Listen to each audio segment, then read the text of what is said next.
Asisakwazi ukukhuluma nogogo khuluma kokusethene izinto amavasha abahlosile bathi uzokhuluza ugogo bewe asisakwazi ukukhuluma nogogo bungayesinto wewo Sakhuleka kunina abakhulu hayikhona bogogo nomkhulu igama umfoka mbanje itsizwa simbiza ngonduna kanjaba hayikhona yasuke yahlala impungu sihlebelela ulwazi izinto zaqala zakhanya nenkinga zaphela emphela njaba isisa kithi siyakhala sekukhona nenyanga zamanga izinto sakithi siyahamba engathi sekukhona abafundisi bamanga kwathi ngithi kunina benkashana kaMenzi yaphuza umlaza ngameva yaphula umlilo ngamahlamvu abanye bocima ngamanzi Nina belembe leqamanye amalembe ngokukhalipha sishaka kashaka ngemanzi ngesaba ukuthi ushaka kuyinkosi yasemashobeni ngiyakhuleka umhlaba wonke nasendaweni zonke nje la kuhamba kufinyela khona lo mfanekiso oqoshiwe uma ukuthi umushaka kule channel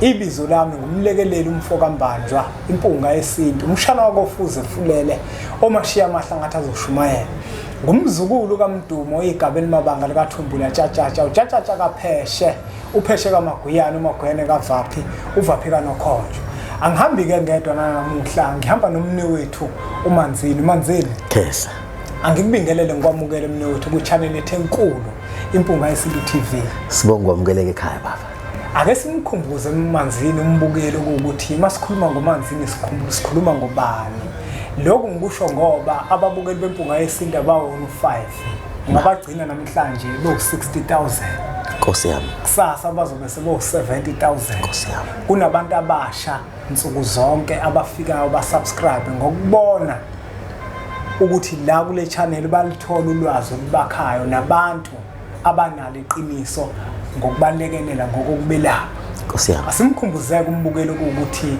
uManzini ubani uma kukhulunywa ngoManzini kukhulunywa ngenyanga noma kukhulunywa ngomthandazi noma kukhulunywa ngesangoma uManzini omkhulu uyisangoma uyelapha uyalekelela futhi uyacasulisa baba uManzini elapha uyabahlolela abantu impela bahlolela kakhulu mkhulu aphinde futhi abelapha kakhulu mkhulu asikusebenze singahlolanga kufanele siqale enhlolweni baba wathwasa kakhulu mkhulu waphothula Khesa yabona Manzini mawukhuluma kanje kunombukeli la wempunga yesintu Nkosi yami ugcwele inyembezi kumanje baba isizathu sisodwa uthi mina ngahamba ngaya kuthwasa Nkosi yami ubizo langikhipha Nkosi yami kwathiwa kufanele ngihambe ngaya kuthwasa ngafike ngathwasa ngempela mangithwasa futhi ngaphothula baba kodwa uma sekufanele ngisebenze manje akusebenzeki baba bayangena abantu ithoko lebaletha kodwa manje akuhloleki baba akwenzeki lutho Manzini yabona lento ibhlungu lento Manzini ngizwa kahle mkhulu thola ukuthi umuntu uthwasile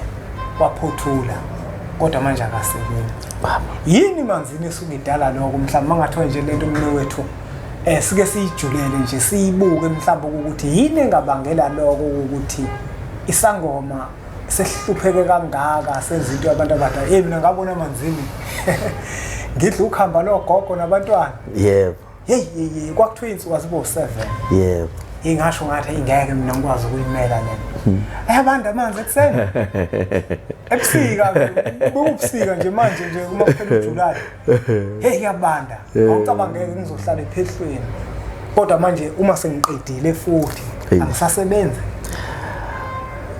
umbuzo omkhulu uthi yini bangalo umbuzo yini engabangela ukuthi mhlawumbe umuntu Manzini ethwasile kodwa mase esephothulile kungasasebenzeki akusahloleki uyazama ukudonsa umoya wachitha amathambo akwenzeki lutho okay mkhulu ake sizame asikhumbule ukuthi ngesikhathi usephehlweni usebenzisa ngizokwenza ngami ngesikhathi uze kumina ngihlanganise idlozi lakho nedlozi lami kodwa uma ngabe ushaya makufika umuntu kushaya wena kuqala njengomntwana mawusafika ngihlala nawe ngikulalela ukuthi ushaya kanjani ngilalela ukuthi umoya ulalela kanjani ngoba ngisaqeqesha kuhamba isikhathi ugcina usushaya wedwa sengasekho sengifika mina uma ngabe umuntu enganelanga sengizoqedela inkulumo la wena ekuphansi khona usuzophuma lapho usuzoya ekhaya ngesikhathi wenza lokho wenza ngedlozi lakho nedlozi lami kuyahambisana kunemthetho futhi oyishayelwayo la ekhaya njengoba la ngesikhathi sasephehlweni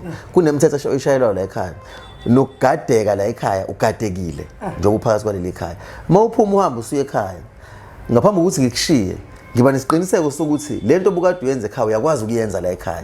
Idlozi lakho lisukile nalo nedlozi lami nezidalwa zami bakhona la phakathi kwasendumbeni yakho ngoba mawuphahla uphahla bakho uphahla bami uphahla bagobela wami uphahla bagobela wami uphahla bagobela benyanga yenyanga yathwasa senyanga yami. Lento uyifunda ngesikhathi usephehlweni. Ngesikhathi sifika la usuzophuma la ekhaya ngifuna mkhulu ukukulandisa kahle ukuze uzoyibona lento. Ngesikhathi ufika la ekhaya uyafika usiyabhula siyafihlelwa la ekhaya izinto zakho uyayithola okuchaza ukuthi idlozi uphume nalo ngesikhathi uphuma kumina. Umsebenzi uyawubona ngoba makhona abantu emgidini wakho abafuna ukuhlolelwa ngelanga ngikhipha ngalo uhlola mahala. Shuthi abantu uzohlola nje wena uzohlola nje. Ngihambe ngiphindele ekhaya usele wedwa ke. Awukuqale wena qala uyinuka amakhwapha. Yini lento oyenzile obukade ungayenzi ephehlweni okungabe isingcolisa idalwa zakho. Into yokuqala le engaba ngumkhuhlane. Into yesibili engaba ngumkhuhlane ukwenza izinto ezingavumelekile ephehlweni. Ngizokwenzela isibonelo omkhulu. Zonke ingane zama igunde ekhanda. Ezikweni lethu akugundwa. Mina kodwa ngigundile. Yindaba ngigundile ngoba khona isimo esangiphoqa ukuthi ngigunde. Ngahlaba isilwane ngicela ukuthi ngigunde. Manje wena uzophuma ephehlweni bese uthi hayi vele ubaba ugundile. Awukazi umbuzo ukuthi ubaba wagunda kanjani ngoba ngesikhathi usephehlweni ngiyakutshela ukuthi la ekhaya akugundwa. Bese uyasuka wena uyagunda bese amandla ehla.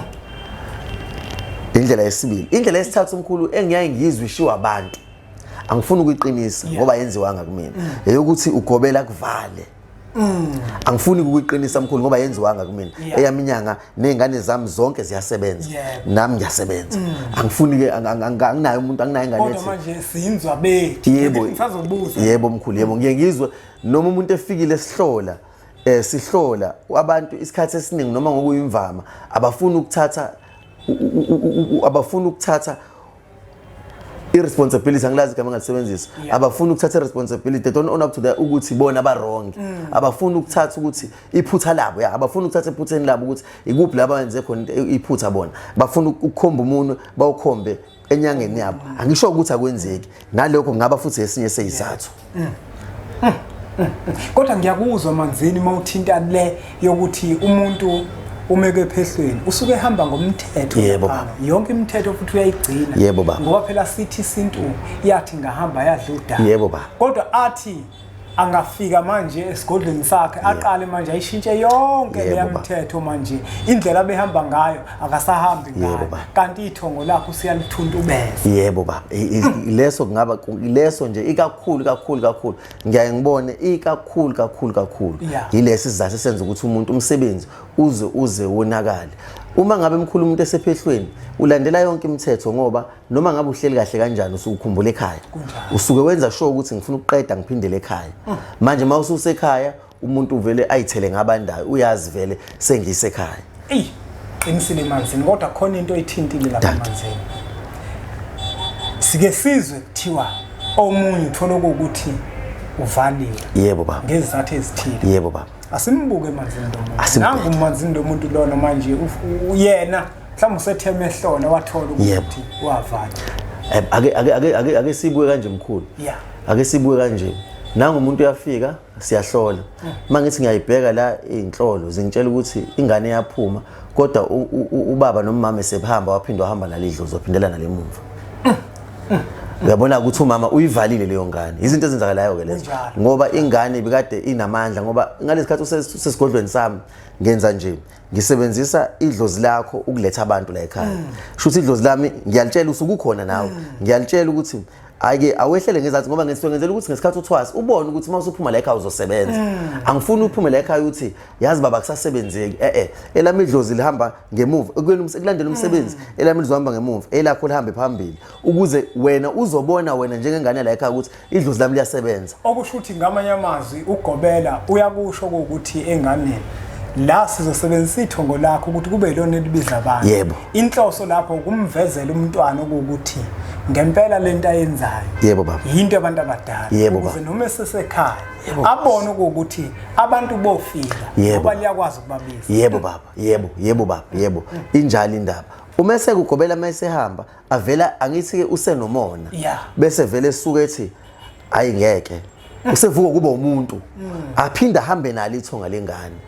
bese ingane igcina isalisisele dengwane nje isishawa umoya sekuyabanda esigodlweni kuyalungiseka ke kodwa mkhulu lo ngoba phela kukho kungalungiseki masihlola sithola leyo nkulumo enjalo kuyalungiseka ukulungisa kanjani na senze nje idlozi lakho ulihambisene nedlozi lomuntu onomona yibuke lento le ulihambisene nedlozi lomuntu onomona uma ngabe njalo uphahla uma ngabe uphahla njalo uphahla idlozi lakho uphahla idlozi lalomuntu okuthwasisile manje inkinga yalomuntu okuthwasisile unomona shuthi mayeza kuwena uyakucindezela angazi uyangezwa yini kufanele sikhiphe kulomuntu ngoba manje uyakucindezela sizokwenza nje sizokuthatha sikuhlambulule lidlozi lakho silihlukanise naleli dlozi bese angeke awusayi ukuyothwasa siyachibiyela uma ngabe imkhulu ingubo idabukile uyayithunga uyayichibiyela awuyiqali phansi awuthenga entsha yebo ke siyachibiyela silungisa leyo ndawana sisusa lomfanto wakhe womona sikufakele ukuthi ke ayi dlana mhlambe nantu ukhamba sikubekela ukhambo olukhulu dlana nantu ukhambo olukhulu sikukalele izinsuku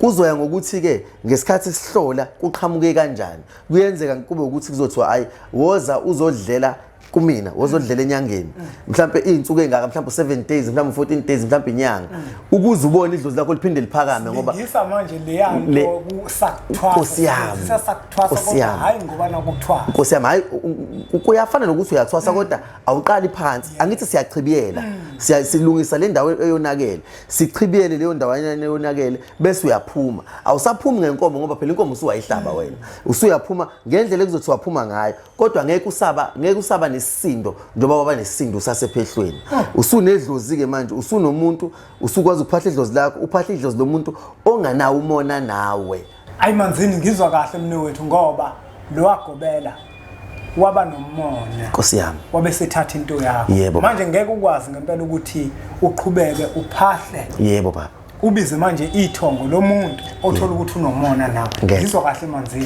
icacile mne wethu ngicabanga ukuthi asingayona Nkosi yami asingayoni manzini umbukeli uma ukuthi kukhona la engacaciselekile khona Nkosi yami inombolo lezi lokho ezivela uzosithinta kuzona mkhulu mbukelo mpungayisithi TV le nombolo lokuzibona zivela ezamkhulu manzini sithinta indaba ebalekile kakhulu bafowethu ngoba kunabantu ngempela uthola ukuthi umuntu wathwasa kodwa akasebenzi sekucacisile umkhulu ukuthi ngenzeka ukuthi eminye emithetho obukade uyigcina usasephehlweni unembe ukuphuma ephehlweni wena wavele wakhululeka kakhulu imithetho awusayilandeli omunye mhlawumbe ngenzeka ukuthi kukhona umuntu owaba nomona owayekade umthwasisa wabuyela emuva nedlozi lakhe kodwa konke lokho kuyalungiseka utholakala kuphi manzini abantu mabekudinga mabekushayela nje kule nombolo ikuphi la utholakala khona emkhulu angithi siyasihlele nomuntu ngiyatholakala nginesigodlo eThekwini sikhona sikwamashu kube khona sisephayindani ngiphinde futhi ngibe nesigodlo naseGoli shuthi ke kuya ukuthi ngaleso sikhathi ngingakuphi kodwa siyasihlele mangabe ufona nje siyahlela ukuthi uzofika ngolesingaki bese ngalelo langa esivumelane ngalo uzongithola ngikhona baba Asibonge kakhulu kwembukelo mpungayisithi TV ngokuthi ubukele umfanekiso oqoshiwe ngiyacela ukuthi udlulisele kwabanye abantu ngoba nakubona uzoba usizo olukhulu bese sithi nje impunga